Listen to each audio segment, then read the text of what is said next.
Bola ao centro. Um olhar sobre a jornada. Sejam bem-vindos ao Bola ao Centro, o podcast futebolístico que estavas a precisar.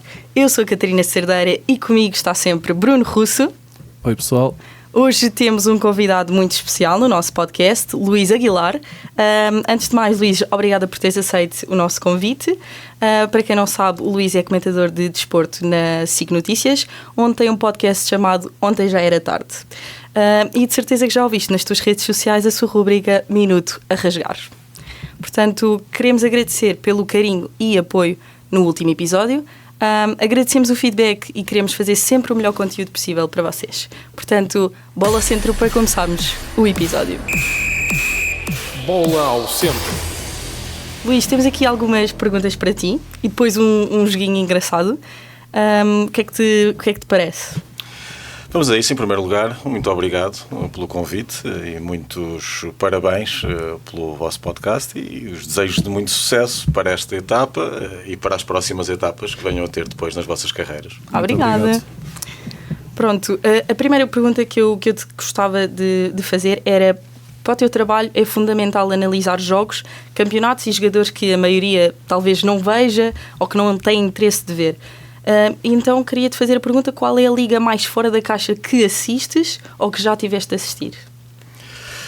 Ligas mais fora da caixa que assisto. Sabes que eu gosto muito do futebol sul-americano e retirando da brasileira e da Argentina, que são as mais vistas, já dei depois por mim a ver jogos de Uruguai, Paraguai, que são interessantes por um lado, porque tu vês muito talento, mas depois a organização, a imagem, todos os aspectos do jogo eram absolutamente terríveis, sobretudo se sais ali daquele cenário das equipas que estão a lutar pelos títulos. Na altura de mercado, quando aparecem alguns nomes estranhos associados aos clubes, aí podes dar por ti a ver desde jogos da Lituânia à Islândia.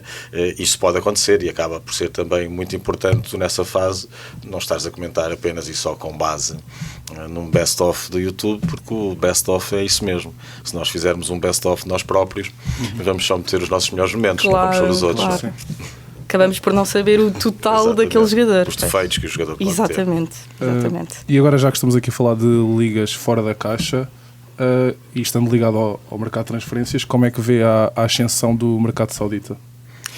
A ascensão do mercado saudita é apenas e só impulsionada pela força do dinheiro. Aqui é importante depois perceber se há uma ideia de fazer evoluir o futebol saudita no seu todo, com uma aposta na formação, que neste momento não se verifica.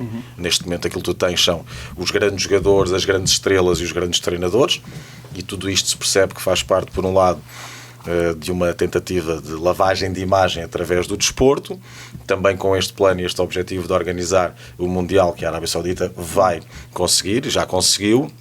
A partir daí, depois, se é apenas uma febre e tudo isso feito passa, ou se é algo que se vai manter, vamos ver. Para já parece-me um projeto diferente do que era o chinês. Sim, está mais sustentado e é, naturalmente, uma ameaça para os clubes europeus. Depois também nisto tudo, não podemos pôr de parte aquilo que é um certo eurocentrismo e a hipocrisia europeia como olha para o investimento saudita. Porque, de repente, fala-se de direitos humanos e o mesmo é diabólico, quando já há muitos anos a esta parte tu tens dinheiro proveniente dos petrodólares e fora dos petrodólares. Tiveste o Abramovich no Chelsea e quando compravam clubes no futebol europeu, aí não havia qualquer problema. Portanto, temos sempre que olhar para isto colocando os olhos na hipocrisia de uns e de outros. Agora, sem dúvida alguma, que é muito significativo o investimento saudita. Pelo menos é bom para muitos treinadores e jogadores que resolvem por completo a sua vida e as das várias gerações seguintes. E acha que pode ser mesmo que a Liga Saudita pode vir a substituir muitas das ligas europeias em termos de qualidade?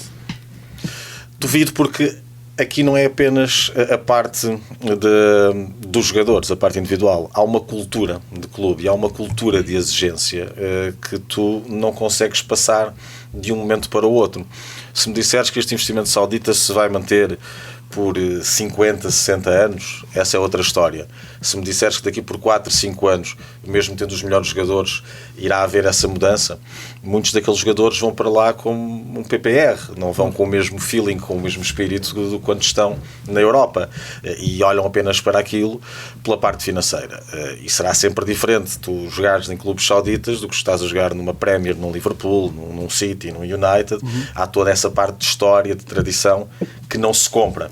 O dinheiro não compra tudo. Agora ajuda, é um atalho muito importante, sem dúvida. Sim, até porque nós víamos os jogadores mais velhos irem acabar a carreira nesses países, antigamente a China, agora a Arábia Saudita, mas agora vemos jogadores bastante novos a abdicar das suas carreiras pelo dinheiro e pelo futebol saudita. Sim, mas é natural. Sabes que eu nunca condeno quem faz a mudança pelo ponto de vista financeiro, mais ainda numa profissão de tão curta duração como é o futebol, claro que sim. E tão suscetível de uma mudança repentina. Tens um jogador que hoje tem uma grande oportunidade, amanhã faz uma ruptura de ligamentos e fica parado um ano, e tudo isso depois desaparece. Acho sempre muito curioso quando as pessoas dizem foi para lá só pelo dinheiro, como se o dinheiro aí fosse um só. Obviamente depois pode ser mais ou menos criticável a opção de jogadores que já tinham uma grande capacidade financeira, foram para ali e não foram para o outro lado. Isso acaba por ser aqui a opção de cada um. Depois também muitas das vezes pede-se a estes jogadores de futebol, sobretudo os mais mediáticos, que tenham um papel social e um papel político que os próprios governos dos países não têm. O que também é tremendamente injusto nesse sentido, porque um desportista é um desportista, seja em Portugal, seja na Arábia Saudita. E a tua profissão é a mesma. Se vais para um sítio onde te podem pagar muito, melhor ainda. Outras questões, parece-me que não são para os desportistas, são para quem tem essas responsabilidades. Ok, muito bem. Ok, então podemos passar ao joguinho. Temos titular, venda ou banco. Vou-te dar 3 nomes e vais ter que pôr um a titular, um no banco e um vais ter que vender. Vais ter que te livrar dele. Portanto, começamos com 3 nomes da nossa liga. Gyökeres, Artur Cabral e Taremi. Ok, então diz-me outra vez as opções. Portanto, Gyökeres. Titular, venda ou banco. Alguém vai ter que jogar, mandas um para o banco e o outro tens que mandar embora. Gyökeres titular, Taremi no banco, Artur Cabral para vender. Acho que esta é fácil. E quem é que comprou o Artur? Pois, aqui é essa a questão. Por 20 milhões é muito difícil. Pois. Se calhar, quando chegar a essa altura, e vamos ver, as coisas depois do futebol podem mudar, o Benfica terá de entrar nos tais empréstimos com a opção de compra, e ver se corre bem e dar alguma parte do investimento como perdida. Ok, Queres gostei. que eu diga o próximo? Pode dizer. O próximo é Vinícius, Mbappé e Haaland. Mais difícil. Isto é mais difícil. Ok, este é mais difícil, mas Mbappé a titular, Haaland no banco e Vinícius para vender. Eu faria igual. Eu também. Porque acho que Mbappé nos 3... Mbappé sem dúvida é que ele consegue desbloquear jogos. Claramente, é o que depende o melhor tecnicamente menos da equipa e consegue resolver mais sozinho. O Haaland obviamente precisa da equipa, mas precisa que a equipa... E o Vinícius não está nem num nível de goleador como o Haaland, nem num nível de desequilibrador como o Mbappé. Então, e isso do Mbappé vimos no Mundial, ele carregou uma França às costas. Exatamente. Portanto, até na final. Exatamente. Portanto, passamos para guarda-redes. Trubin, Diogo Costa e Adam. Diogo Costa a titular. Ok, sim. E aqui por uma perspectiva apenas e só de idade, Trubin no banco e Adam para vender. Ok. Eu acho que metia tudo igual. Eu também. Portanto, já que falámos nos guarda-redes da Liga Portuguesa, vamos passar à análise dos jogos da Liga Portuguesa. Começamos com o primeiro, Porto Estoril, que o Porto perdeu 1-0 em casa. Russo, podes começar tu? Vamos deixar o convidado começar. Pronto. Surpreendente, porque ninguém está à espera que um candidato ao título perca pontos com o Estoril, que era, até essa altura, último classificado, mas também da mesma forma não se estava à espera que o Benfica tivesse empatado com o Casa Pia, e estamos a assistir a um campeonato em que, por norma, os grandes ou os denominados grandes têm alguma dificuldade em vencer os seus jogos. Mesmo o Sporting, com o Estrela, esteve a perder em casa 2-1, depois consegue a reviravolta. Agora, para o Porto é sempre mau perder qualquer jogo, mais ainda em casa contra o Estoril, e percebo aquela ideia de Sérgio Conceição, de olhar para baixo e olhar para o símbolo, porque realmente é importante sentir essa vergonha, até que eu acho que isso é importante. É importante quando estás num clube destes e perdes um jogo, muito naquela ideia do que dizia o Gundogan a seguir ao Barça Real, da reação dos jogadores mais jovens, não ter todo aquele pesar que a situação em si exigia. E portanto, acho que deve estar triste o Porto por aquilo que não fez, e foi um mau jogo, e o Estoril consegue, num livre direto, resolver uma situação. Também de outra forma dificilmente conseguiria marcar o gol. Sim, eu acho que é um jogo que fica muito marcado pelo penalti do Taremi, porque se ele tem feito o penalti, acho que o jogo desbloqueava ali. Sim. E era um jogo completamente diferente. E não sei se concordas, Luís, mas acho que o Porto tem sentido muito a falta do Galeno na busca, por exemplo, da profundidade, porque é um jogador que dá mais profundidade. O Chico Conceição é um jogador mais bola no pé, até porque neste jogo ele sem dúvida que foi o jogador que se destacou mais em lances individuais, e acho que o Galeno é um jogador que faz muita falta nestes jogos mais pequenos, da procura da profundidade e de ganhar espaços. Sim, porque tens equipas muito fechadas. Aliás, o Sérgio Conceição dizia isso na conferência de imprensa, da diferença dos jogos de Champions desta época e dos jogos frente a estas equipas. Fecham-se muito cá atrás, bloqueiam muitos espaços, e não têm a procura do teu meio campo e de tentar agredir de outra forma, deixando aí espaços nas costas. Francisco Conceição, é como tu dizias, e muito bem, essa foi uma análise perfeita, um jogador que precisa muito da bola no pé, e o Galeno pode fazer esse tipo de explosão. Agora, também vamos aqui para outro ponto.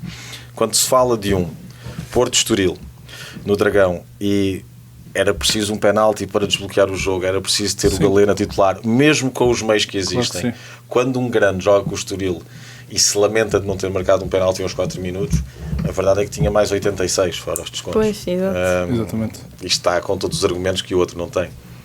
Sim, e eu acho que no Estoril também podemos destacar o João Marques e o Rodrigo Gomes, dois internacionais sub-21, que já estiveram muito bem, e o Rafik Kitan, certo? Sim, Rafik Kitan. Um extremo direito muito bom. O Estoril tem uma particularidade. Vês estes dois jogos mais difíceis que o Estoril faz. O Benfica ganhou no final, com muita felicidade. António Silva a salvar. Com o Estoril a criar até mais lances de perigo frente ao Benfica do que propriamente agora no Dragão, e agora consegue 3 pontos frente ao Porto. Portanto, neste aspecto, acaba aqui por ser uma campanha até muito distinta daquela que depois faz nos outros jogos. Sim, e o Estoril é uma equipa bastante jovem, e podemos ver os jogos que o Estoril perde no campeonato, está a ganhar e no final deixa-se empatar ou perder, e mesmo o jogo, pronto, como disse, o jogo com o Benfica podia muito bem ter empatado o jogo. Sim, não tem tido sorte. Podia ter ganho o jogo antes de sofrer o gol, porque teve oportunidades para isso, e depois poderia ter empatado. Pois é, a tal falta de experiência de deixar empatar ou perder jogos na ponta final, é a tal falta às vezes de manha, também é preciso para conseguir ganhar algum tempo. Exatamente.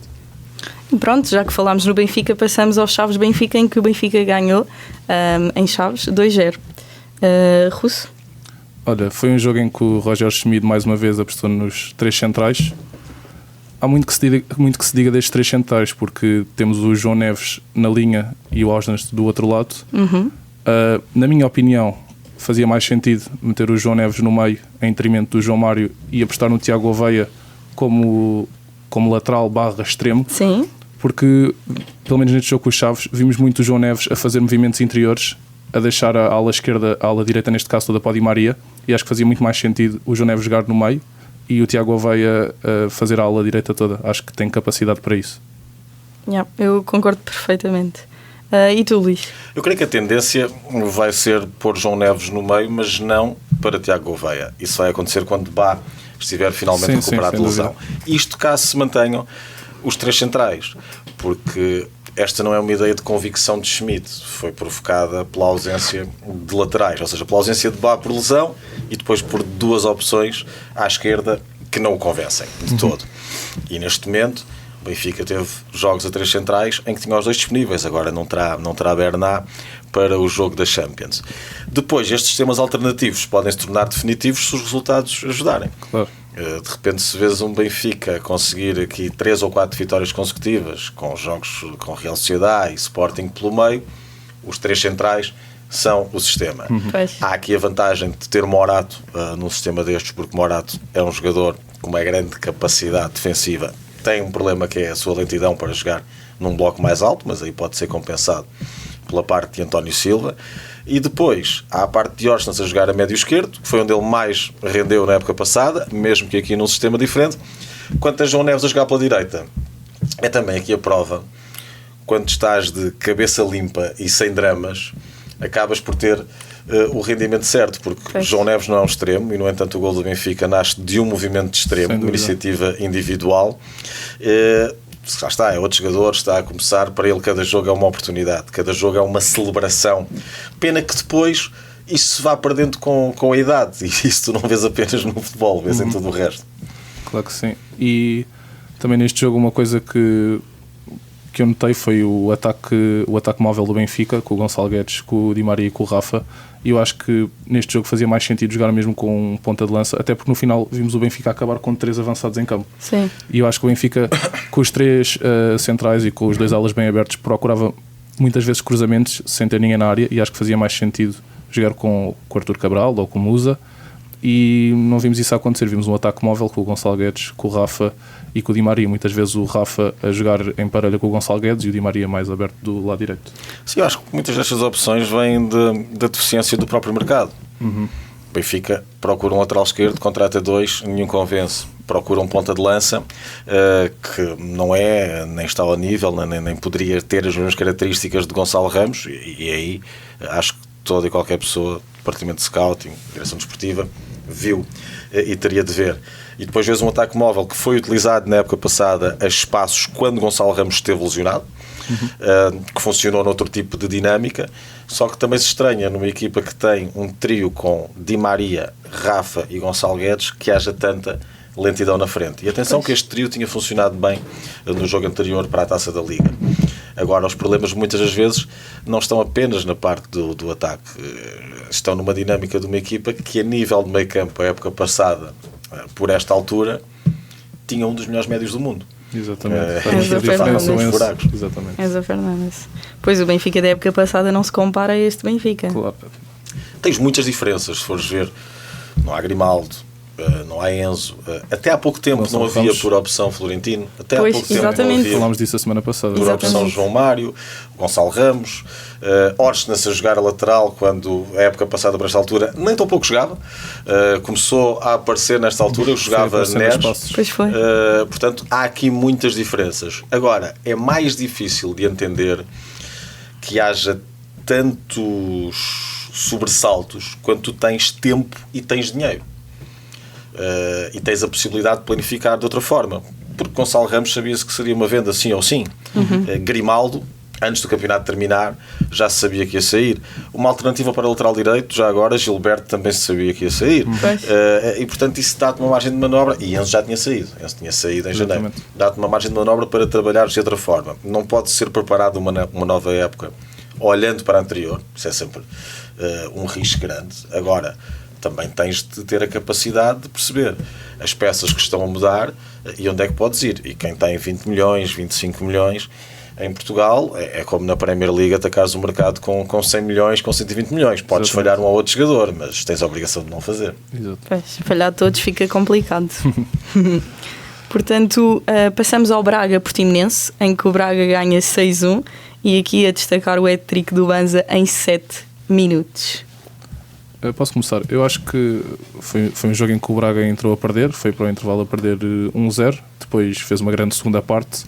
Acho que o Braga tem dos melhores trios de ataque da Liga, sem dúvida, com o Banza, com o Álvaro Jallo, que está a fazer um campeonato excelente, e com o Bruma, que vamos lá ver se vai ser convocado para a seleção esta próxima convocatória. Mas acho que o Braga é uma equipa cheia de qualidade do meio campo para a frente, acho que peca um bocadinho ali na defesa, mas foi um grande jogo, uma grande segunda parte do Braga, principalmente. Sim, o 6-1 é sempre assinalável pelo que o Braga faz na segunda parte, embora o Portimonense tenha de ganhar para o intervalo, mas o Portimonense parece uma das equipas mais frágeis deste campeonato, e dava para perceber que se o Braga carregasse facilmente conseguiria encontrar o caminho do golo. Quanto à parte ofensiva, eu concordo inteiramente contigo. Álvaro Jallo está a explodir, está a voar neste momento, de tal forma que já se fala em seleção espanhola. Não é pouco. Depois, atrás e a suportar todo este trio, tens jogadores como Ricardo Horta, tens ainda jogadores mais experientes que vão entrando e vão fazendo aquela roda do meio campo, como Pizzi, como João Moutinho. É um plantel muito bem suportado nessa ideia de alguma juventude e de jogadores mais experientes. E há muitos anos. É um projeto, nesse aspecto, que está muito bem estruturado. A defesa realmente falha, e onde se nota mais, e onde se tem notado mais, até é na própria Champions. Tu tens, por exemplo, o Braga, que ganha o jogo 3-2 de virada, começa a comprometer na defesa, e frente ao Real Madrid também não foi por aquilo que as equipas produziram a nível ofensivo. Só que depois contra Real Madrid, Bellingham e companhia, quando dás espaços, acabou. Vamos lá ver como é que vai correr agora o jogo no Santiago Bernabéu. Vamos ver, não é fácil para ninguém jogar lá, portanto. O último jogo, Sporting Estrela, em que o Sporting consegue dar a volta 3-2 e com um golo espetacular de Marcos Edwards. Luís, começa agora contigo. Bem, há aqui algo que tem que se perceber nesta equipa do Sporting, sobretudo com o avançar da competição. O Sporting consegue entrar bem, consegue criar vantagens, depois não consegue controlar os jogos. Isto aconteceu com o Estrela da Amadora e já aconteceu várias vezes esta época. Claro que tem Edwards, o joker, o elemento que vira o jogo, mas antes disso há um Sporting que está a ganhar e que se deixa ultrapassar pelo Estrela. Já agora, uma palavra para o Estrela, uma extraordinária atitude, não é uma equipa de autocarro, é uma equipa de olhos nos olhos, que procura jogar no meio campo adversário, conseguiu com todo o mérito virar o resultado. Depois o resto não pode fazer nada em relação a Edwards. Bom, talvez o defesa possa dar um toque antes dele entrar na área, mas aí é daquelas situações. O drible de Edwards também é complicado nesse aspecto, porque parece que a bola está distante dele e mais perto do defesa, e depois não é assim. Se tu vais lá pôr o pé, de repente vais derrubá-lo. E o Sporting ganha bem o jogo, obviamente, mas ganha com um sofrimento que até não seria de esperar. Vamos ver agora se toda esta embalagem e esta vitória, e é verdade que há uma semana europeia pelo meio, permitem ao Sporting ser afirmativo em matéria de título no Jogo da Luz, porque esse sim parece-me aqui o primeiro grande teste que esta equipa do Sporting vai ter. Eu também concordo. Eu acho que este jogo ficou muito marcado o Morita está lesionado, não jogou, e acho que ele é ali o elo mais importante da equipa do Sporting, que mexe ali com o jogo todo a construir, a defender, a controlar os tempos do jogo. E outra ausência, esta por opção, não por lesão, do Ruben Amorim, foi o Gonçalo Inácio, que na minha opinião é o melhor central da Liga a sair a jogar, com bolas entre linhas, bolas na profundidade, e acho que o Sporting precisava um bocadinho disso, porque o Estrela, como o Luís disse, eles não tinham um autocarro montado, mas estavam com o bloco muito compacto, sim. E estavam muito bem organizados, e acho que era preciso alguém ali a meter bolas, a rasgar linhas, a passar logo diretamente da defesa para o ataque. Não. Sim, até mesmo quando tens um jogador como Gyökeres que te permite fazer esse tipo de jogo, e esse futebol mais direto. Gonçalo Inácio é, sem dúvida, em Portugal, o central que melhor faz isso. Depois, na parte da agressividade defensiva, parece-me que ainda tem de melhorar e tem de subir. E tão bem faz isso que, às vezes, Ruben Amorim utiliza-o quase como um Stones à portuguesa, a jogar agora no jogo da Taça da Liga. Agora fiz a Taça da Liga e tinha experimentado isso também durante a pré-temporada. Agora, é um Sporting que vive muito daquilo que são os movimentos de ruptura de Gyökeres, que desta vez, não marcando, está no primeiro golo, grande golo, aliás, Daniel Bragança, e com a iniciativa do sueco, e será interessante ver isto transportado para o derby, porque o Benfica não pode jogar com um bloco muito subido por causa de Gyökeres. E o Sporting, por norma, não joga com um bloco muito subido, sobretudo quando tem equipas deste calibre pela frente. Portanto, isto em teoria poderá querer dizer que vamos ter um jogo de estudo, mas depois também pode não ser assim, basta haver um lance, um deslize no início, claro. E tudo se desbloqueia. Vai ser um jogo importante de ver. Vai ser muito equilibrado, sem dúvida. Exatamente. Passamos para as pequenas menções de jogos e tenho aqui Manchester City, Bournemouth, que ficou 6-1. Neste jogo há dois destaques principais. O Doku, que marcou um golo e fez 4 assistências, e depois mais uma vez Bernardo Silva a fazer um jogo do outro mundo com um grande golo. Aliás, foram 2, mas um deles, até o Guardiola na conferência de imprensa disse que lhe fez lembrar o Messi. Sim, Guardiola é o melhor Martin que Bernardo Silva pode ter. Exatamente. É verdade. É quase todos os jogos. Eu acho que não há na história um treinador com tantas juras de amor a um jogador seu, e mais ainda agora ele já renovou, portanto nem sequer precisa de estar aqui com uma grande conversa para o convencer a renovar, mas percebe-se perfeitamente porquê. É o jogador mais importante que Guardiola tem há vários anos, desde que está no City, conta com Bernardo praticamente desde o início, e depois também aquilo que ele é fora, não é um jogador, e percebe-se isso, que tenha grandes cargas dramáticas ou vedetismos, será fácil lidar com Bernardo Silva. Agora, também por isso, se calhar muitas das vezes ele perde no tipo de discussões mais sérias do futebol a nível de prémios individuais, porque nunca não tem mídia. Aparece o nome de Bernardo Silva como um candidato à bola de ouro, ou numa shortlist para isso. Sim, ele este ano ficou em 9º lugar, se não me engano, da bola de ouro. Ficou em 9º lugar, numa época em que ganha tudo, em que foi um dos jogadores mais importantes do City. Não tem mídia, às vezes há jogadores que não procuram isso. Eu comparo um bocadinho este estilo Bernardo Silva ao que era Iniesta no Barcelona. Ok, sim, certo. Jogadores um pouco na mesma linha. Isto é trabalho, e agora vou sair daqui e não tenho grande disponibilidade para todo o Star System depois a que obrigam esse tipo de prémios. Ok. Passamos ao Dortmund-Bayern, em que o Bayern ganhou 4-0 ao Dortmund, com o hat-trick de Harry Kane. Aqui vemos um Kane mais leve, mais... Vês isso? Sim, já é o segundo jogo seguinte que ele faz o hat-trick, e esta vitória ao Dortmund acaba por ser mais do mesmo, não é? Eu acho que o Bayern Munique da época passada claramente estava a precisar de um ponta de lança, porque jogava com Choupo-Moting, ou então jogava com um ataque móvel, e claramente que Harry Kane foi a cereja no topo do bolo para atacarem a Bundesliga, que o ano passado ganharam na última jornada, foi até a última, e este ano também vai ser complicado devido à grande época do Leverkusen, que já destacámos em outros episódios. E mesmo do Stuttgart. E do Stuttgart, que perdeu esta jornada, por acaso. E acho que também é um bom plantel para atacar a Liga dos Campeões, que já foge há algum tempo ao Bayern Munique. Vamos ver. Alguma coisa a acrescentar, Luís? Fez bem a todos a mudança de Kane. Fez bem ao Bayern, porque precisava de um ponta de lança. Fez bem a Kane, porque finalmente está num sítio onde pode ganhar alguma coisa. E olhando para o nível de Harry Kane, e o facto de ter estado no Tottenham, chegar a esta fase da carreira praticamente sem títulos, é grave para o jogador que é. E fez bem ao Tottenham, já agora. Que também se livrou um pouco daquela ideia de dependência de Kane. Claro que houve uma mudança de treinador que também contribuiu muito para isso. Quanto ao Dortmund, ter este tratamento por parte do Bayern, isso sim também é mais do mesmo, e vê-se, por exemplo, o que é que o Dortmund, ou os adeptos do Dortmund, pensarão quando olham para o Bayern. Época passada, perdem na última jornada. Estas são goleados. Depois o Leverkusen estar a fazer este campeonato e estar em primeiro. Eu olho sempre com muita desconfiança para estas primeiras voltas do campeonato alemão, porque quando o Bayern faz um grande campeonato é campeão em fevereiro, quando faz um bom campeonato é campeão em março. Acaba sempre de ser mesmo. E quando faz um mau campeonato, como na época passada, é campeão na última jornada. Sim, vai tudo dar ao mesmo. Já são muitos anos de domínio, não é? Mas eu acho que este Leverkusen do Xavi Alonso está a fazer uma grande época, com o Grimaldo à cabeça, marcou mais 2 gols esta jornada. Sim. E já falámos muitas vezes deles aqui no podcast. Já falámos muitas vezes. Vamos passar aos destaques da semana, a minha parte favorita do podcast. E vamos começar com o nosso convidado. Qual é o teu destaque da semana, Luís? Edwards, naturalmente, por aquilo que faz, pelo golo extraordinário que marca, já agora pela assistência a Paulinho, que é quase a levar-lhe a bola até à cabeça, mas por aquilo muitas vezes que Edwards não é. E atenção, não se pode estar a dizer, bom, Edwards tem de fazer isto todas as jornadas. Se fizessem todas as jornadas, não jogava no Sporting. Pois, não estava, é verdade. Não estava na Liga Portuguesa, era um candidato à bola de ouro. Se marcasse um gol destes em todos os jogos, era um candidato à bola de ouro. Agora, o problema aqui é o 8 e o 80.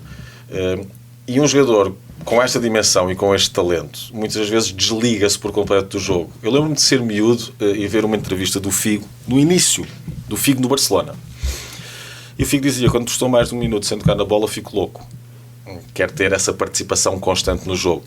E nós às vezes olhamos para o Edwards e ele parece que foi fazer um jogging durante o jogo. Mas um jogging tranquilo, um jogging descontraído, aquele passinho de final de tarde, para não entrar aqui em grandes complicações. E claro que se pede muito mais a um jogador destes, porque quando tu estás sempre por entre o 8 e 80, com a tendência e com o passar dos anos, ficarás muito mais vezes nos 8 do que nos 80. Porque há características que se vão perdendo. A velocidade, tudo o resto. Depois eu também conheço muita gente que trabalha e que trabalhou com o Edwards e todos dizem a mesma coisa. É impossível de ler. Porque tem sempre a mesma expressão. Reage a tudo da mesma forma. Não sei se já viram as conferências de imprensa dele. Lá está, muito rápidas. Mas pronto, às vezes podia ser introvertido nessa parte, mas no balneário ter outra disponibilidade. Sim. Mas não, é exatamente a mesma coisa. Então quando lhe dizem algo no sentido de despicaçá-lo ou isto ou aquilo, ele não reage. E torna-se muito difícil lidares com alguém assim, porque nunca sabes que caminho lhe deves apontar. De resto, o próprio Ruben Amorim, não há muito tempo, resumiu na perfeição a situação de Edwards e aquilo que é lidar com Edwards. E agora está na mão dele, porque acredito dentro do clube, no Sporting e a sua equipa técnica, já ninguém pode fazer mais por Edwards do que está a fazer. E tu olhas para um jogador destes, com este talento, e vês que ele não é um titular absoluto do Sporting, é porque há ali algum problema e Edwards é o único que se pode livrar desse problema. Ok, muito bem. Digo eu e depois dizes tu. Ok. O meu destaque da semana é o Banza, que torna-se assim o melhor marcador do campeonato, com 10 golos, e já ultrapassou a marca da época passada no campeonato. Portanto, acho que pode ser aqui um jogador bastante interessante para seguir. E pode dar aqui um novo ar fresco ao Braga esta época. Portanto, o campeonato, eu sinto que o campeonato está muito mais competitivo este ano, portanto pode levar o Braga ao mesmo lugar que a época passada, ou quem sabe... Sim, até porque mesmo que não jogue o Banza, o Abel Ruiz também é um excelente avançado. Exatamente. O Braga está muito bem servido na frente de ataque. Exatamente. Pronto, e o meu destaque é o Doku, do City, 21 anos, fez 4 assistências, fez um golo. Pronto, acho que não é preciso dizer muito mais. É um jogador muito irreverente, pega na bola, vai para cima, provavelmente nesta altura dos melhores do mundo no 1 para 1, e é isto. Sim, eu quando vi o jogo eu gostei muito de o ver. Não era um jogador que eu estava muito familiarizada, e fiquei por acaso impressionada. Sim, ele é bastante novo. Vamos falar da próxima jornada, dar aqui uma breve, vamos falar aqui muito brevemente do Vitória Porto. Do que é que vocês esperam deste jogo? Luís? O Porto tem de ganhar, está obrigado a ganhar. Obviamente nunca é fácil jogar contra um Vitória, agora tem de dar aqui outra resposta. Há uma semana europeia pelo meio e parece-me que o Porto aí, teoricamente, até nem tem uma tarefa tão complicada quanto isso, joga com o Antuérpia em casa. Exato. Mas jogando contra o Vitória, terá de fazer os 3 pontos, até porque há um derby, há uma jornada, já perdeu em casa, é sempre complicado. Se tivermos um Porto com as mesmas dúvidas, com o mesmo resultado, ou até um empate, começa aqui a criar-se uma situação muito complicada. Sim, e este é um Vitória que, muito bem comandado pelo Álvaro Pacheco, que já veio a subir de rendimento desde o início do campeonato com as mudanças de treinador, apesar nesta jornada ter perdido 1-0 com o Moreirense, mas acho que é um Vitória em ascensão e acho que o Porto vai ter muitas dificuldades, mas tem que ganhar. Ainda por cima fora, ainda lá por cima em Guimarães. Lá joga fora mesmo. Ainda por cima sendo, ali os grandes jogam fora. Sim, e havendo um derby nessa jornada, o Porto está obrigado a ganhar. É isso mesmo. Passamos ao main event, Benfica Sporting. Este jogo é o jogo da jornada, vai ser o jogo mais falado durante a semana, e aqui eu estou muito curiosa porque não consigo fazer uma previsão daquilo que vai ser o jogo. Há muitas dúvidas para este jogo. Se o Benfica vai jogar com 3 centrais, se vai jogar com 4 defesas, se o Sporting vai jogar com o Éder, se vai jogar com Paulinho, se vai jogar Ricardo Gaio. Há muitas dúvidas nas duas equipas. Acho que vai ser um jogo muito imprevisível. Provavelmente o Sporting parte um bocadinho à frente pelo nível que tem apresentado esta época, mas nada de mais, e acho que vai ser um jogo muito dividido, como é sempre. Olha, parece-me que o Benfica vai jogar com 3 centrais se não perder frente à Real Sociedade com 3 centrais e não perder de uma forma clara e inequívoca. Parece-me que Ruben Amorim irá apostar em Edwards em vez de apostar em Paulinho, porque em muitos momentos poderá aqui explorar situações de contra-ataque e a velocidade de Edwards aí é importante. E já agora para aproveitar também o momento de forma, aquilo que é o momento, a motivação, se bem que com Edwards, como dizíamos há pouco, é sempre difícil perceber se isto motiva ou se o deixa exatamente na mesma. No caso do Benfica, vai ter muita influência realmente aquilo que aconteceu frente à Real Sociedade. Porque o Benfica que consiga sair com empate que seja, com uma boa exibição, uma exibição diferente daquela que fez na Luz, onde o melhor que tirou foi mesmo o resultado, porque a diferença futebolística da Real Sociedade para o Benfica foi enorme. Gigante. Chegará com outro tipo de motivação ao jogo com o Sporting, sendo que o Sporting em teoria tem um jogo frente ao Rakov, verdade que empatou fora, mas isso é um daqueles percalços que não acredito que possa acontecer em Alvalade, e até poderá permitir aqui ao próprio Ruben Amorim também fazer alguma gestão. Agora, parece-me, por tudo o que está a acontecer esta época, que os efeitos negativos de uma derrota no derby serão sempre muito piores para o Benfica do que para o Sporting. Sem dúvida. Já que tocaste do jogo do Real Sociedade, queria-te perguntar se achas que o Benfica ainda tem possibilidade de, por exemplo, ir para a Liga Europa, porque passar para os oitavos não... A Liga Europa tem. É tudo o que tem. Pois, exato. A Liga Europa tem. Terá, à partida, um confronto direto com o Salzburgo. Caso consiga vencer um destes 2 jogos, Real Sociedade ou Inter, e empatar o outro, depois terá de vencer o Salzburgo. Agora, mais do que isso, não tem aqui qualquer hipótese. Era um grupo complicado à partida, mas o Benfica também jogou sempre muito aquém daquilo que é a sua possibilidade, ou que o seu plantel deveria dar a possibilidade. Aliás, o melhor jogo que o Benfica faz é um jogo em que fica com 10, muito cedo, que é frente ao Salzburgo na Luz. E tem, com 10 jogadores, vários momentos em que domina o jogo e em que cria oportunidades frente ao Inter. Nada a dizer, aliás, eu acho curioso ouvir certas análises. O Benfica com o Inter poderá aqui disputar o jogo. O Benfica em espaço de meses jogou 3 vezes com o Inter, perdeu os 3. Perdeu os 3, exato. Teve perto de ganhar. Exatamente. Portanto, está aí, está à prova, não é preciso andar mais à volta. Exato. Pronto, chegamos ao fim deste episódio. Mais uma vez queremos agradecer por teres vindo, Luís.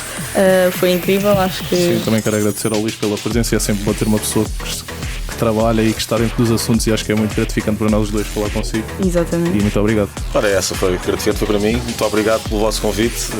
Tudo a correr bem e estarei atento ao vosso podcast. Muito obrigada. Obrigada a ti por nos acompanhares, e aproveita para subscrever o canal e seguir-nos nas nossas redes sociais. Beijinhos. Obrigado. Tchau. Bola ao centro. Este programa foi gravado nos estúdios da Universidade Autónoma de Lisboa.